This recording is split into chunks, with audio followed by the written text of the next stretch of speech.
Hello, and thank you for listening to Texas History for Kids. I'm your host, Michelle Gallegos, an educator, writer, history nerd, and novice investigator. Each week on the show, we will learn about interesting parts of Texas history, from battles and historical figures to the odd and enchanted. Hey guys, and welcome back to yet another episode. I appreciate you guys for coming in and listening every week.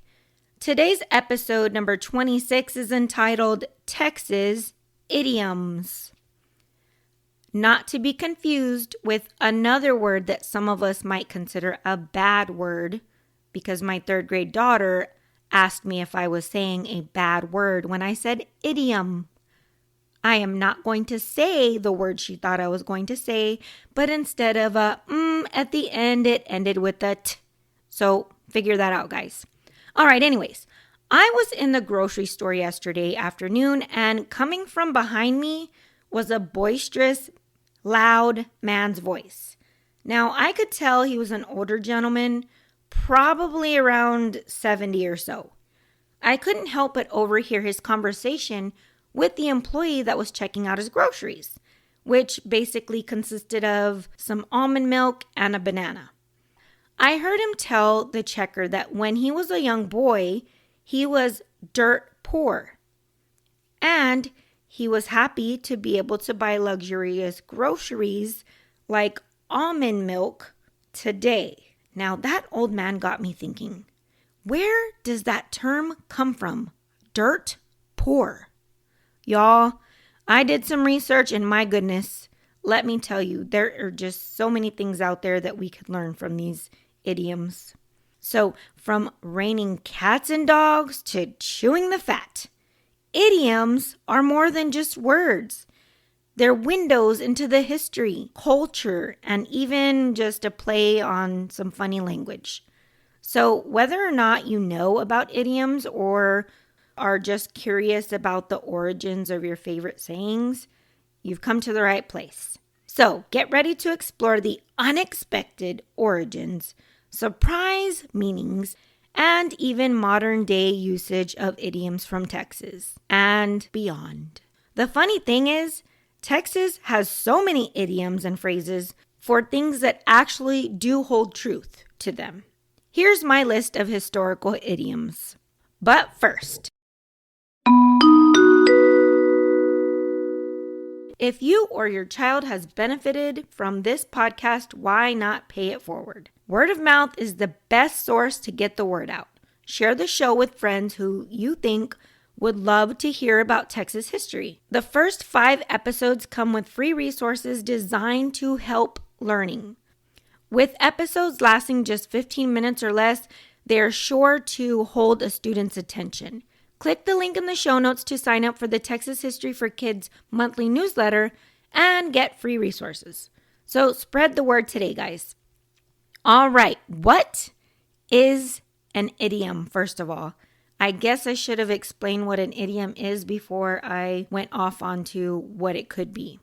Well, it's just an old saying or expression that people pass down from generation to generation, and most of the time, the figurative language is quite different from the literal meaning.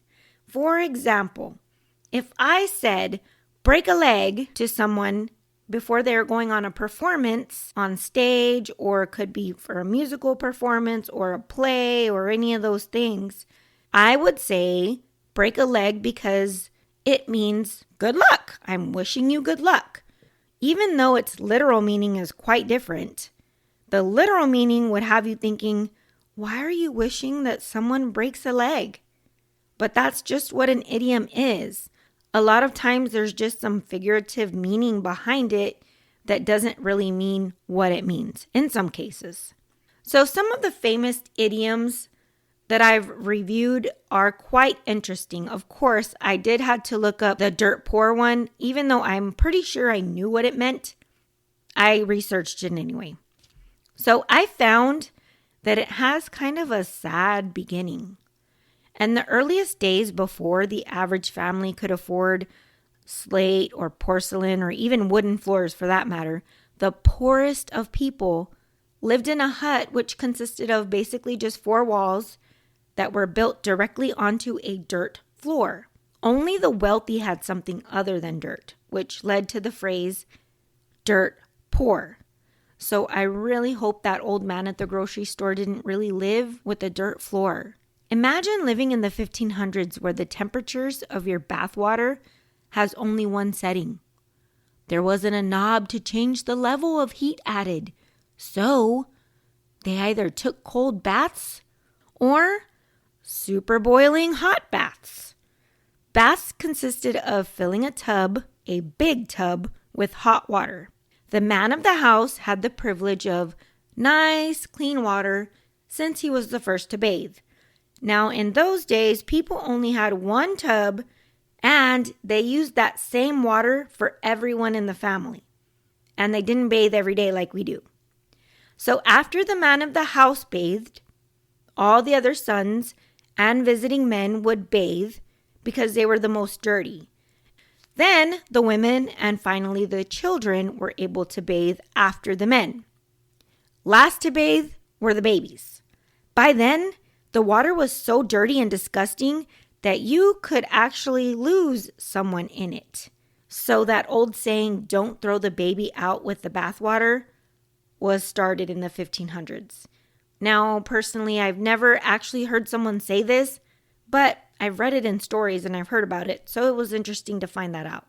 Houses from the early days of Texas included thick straw that was piled high up without an actual wooden roof underneath it. So, during the winter months, small animals like mice and bugs would live inside the roof. And when it rained, the straw wasn't strong enough to hold them, and the animals would slip and fall onto the floor and into the house. That's where the idiom, "it's raining cats and dogs," came from. Funny thing is, since there was nothing to stop them from falling into the house, people had to get really creative, and they created a bed which had 4 posts on each side, and they would nail a sheet on top of the posts so that way it stopped the animals from falling on top of them as they slept, which was considered great protection from animals that would fall. And that's how the canopy bed was invented, y'all. I'm still in awe though. Why wouldn't they just reinforce the roof with slates of wood? But of course, Home Depot or Lowe's wasn't invented yet. Today, if you hear someone say it's raining cats and dogs, more than likely, it's just raining really hard. No cats and dogs are actually falling from the sky. Although that would be pretty cool. Another health hazard back in the day was when people used lead cups to drink their liquor or alcohol. The combination of alcohol and lead would sometimes cause those who drank it to pass out on the sides of streets, because it was later discovered that drinking out of a lead cup could cause lead poisoning. Someone lying on the road could potentially either be really, really sick from lead poisoning or dead. Since there weren't any ambulances in those days, someone walking along the road might think that the drinker was dead, and they began to prepare them for burial. So in those days, it was family members or someone of the general public that would do this. Again, this was way before the days of morticians and medical examiners. The so-called dead person was laid out on the kitchen table for a couple of days. And the family would gather around and eat and drink, watching the dead person to see if they would wake up. That's where the term holding a wake during funerals comes from. Have you ever been to a funeral before and were invited to a wake? Today, people do this to honor the person who has passed away by hanging out with family members before the funeral to share stories from the past. I can only imagine what it was like walking by a person in the middle of the street or on the side of the street who had passed out. Whoa, my, how times have changed. Salt was a valuable commodity back in the ancient times, and many thought spilling it was seen as a waste or even unlucky. In some cultures, it was believed that spilling salt could anger evil spirits or attract bad luck. So, to counteract this, people would often throw a pinch of salt over their left shoulder to ward off any negative spirits. Others believe that when someone accidentally spilled salt on the dinner table, throwing a pinch of salt over their left shoulder took away all the bad luck. This is where the term "don't spill the salt" comes from. Now, a chef might tell his staff, "Don't spill the salt, or you'll have bad luck." And if they do, well, maybe they'd have the cook throw that salt over his left shoulder in an effort to stop anything bad from happening to the food that they were going to serve. Moving along, today we chew gum as a way to keep ourselves busy, so to speak. Back in the day, people would visit each other, drink, play some cards, and chew on some pieces of animal fat like pork. This is where the term "chew the fat" comes from. If I were to use it in a sentence today, in today's society, I might say something like this. After the game, the players gathered in the locker room to chew the fat and share stories from their season. Now, literally, it doesn't mean chew the fat. It just means that they're hanging out, talking, and having a good time. Now, chewing the fat 100 years ago, totally different terms. So we're going to move on to some old sayings in Texas. Way back in the old days of the Wild West, they cooked in their kitchens, or more commonly, they used an outside stove with a big cast iron kettle that always hung over the fire. Every day, they would light the fire and add food to the pot. They mostly ate vegetables and didn't get much meat, at least not daily. They would eat the vegetables stew for dinner and leave the leftovers in the same pot to get cold overnight. And then the process would start over the next day. Now, they did not dump leftovers or save it in a refrigerator. It all stayed in the pot. I just got a terrible image of a black pot steaming with flies fluttering about. Sometimes the stew had food in it that had been there for quite a while. And there's even an old nursery rhyme that used to be said, "Peas porridge hot, peas porridge cold, peas porridge in the pot 9 days old." Ugh. Yuck, I think I'd probably skim the top of the pot for my food or not eat it. I don't know. How was it back then? I'm sure you had to eat your food. You had to eat what was given to you. Ugh. Okay, so we're moving on to some Texas folklore and superstitions. So they've also actually have a place in warding off bad things, from horseshoes to deer eyes. Let's go ahead and dive into this one. Now, it's no doubt that horseshoes are in just about every corner of Texas. For example, it is believed that hanging a horseshoe over the door with the ends pointing upward will catch and hold good luck. Some Texans also believe that finding a horseshoe or encountering one unexpectedly brings luck and prosperity. I should have a lot of luck because I own a plot of land and I walk to the very end of my property. I've collected horseshoes from the property after rains and stuff like that. And I probably have 5 or 6 collected. So I'm thinking I should have some pretty good luck coming my way. So anyway, this good luck idea probably started because horseshoes were so useful for protecting horses' feet and giving them stability, especially on the ground.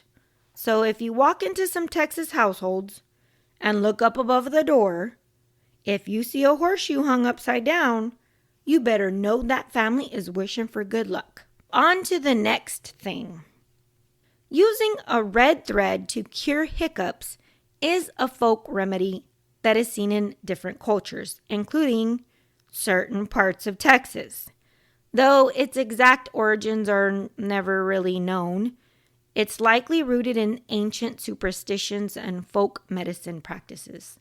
So the idea behind using a red thread to stop hiccups is based on the belief that the color red holds protective and healing powers.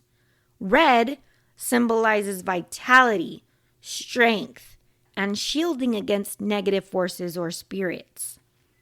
Some people think that wrapping a red thread around the wrist of a baby with hiccups can stop the hiccups and bring peace to the body. So there's another belief that has to do with animals. The belief is that the deer eye possesses mystical or supernatural qualities that can help to keep away evil spirits. So in parts of South Texas and Mexico, parents place a deer eye, or it's called in Spanish, ojo de venado, talisman on a bracelet or a necklace. Then a prayer is often said, and the parent puts the jewelry on the child to ward off evil spirits or harmful energy that may be around them. Some even put the deer eye on a relative who may be really sick or dying, and this is believed to allow them to peacefully enter into heaven. Lastly, I was sitting around having dinner with my family at our local barbecue restaurant. Yes, we eat barbecue in Texas and lots of it.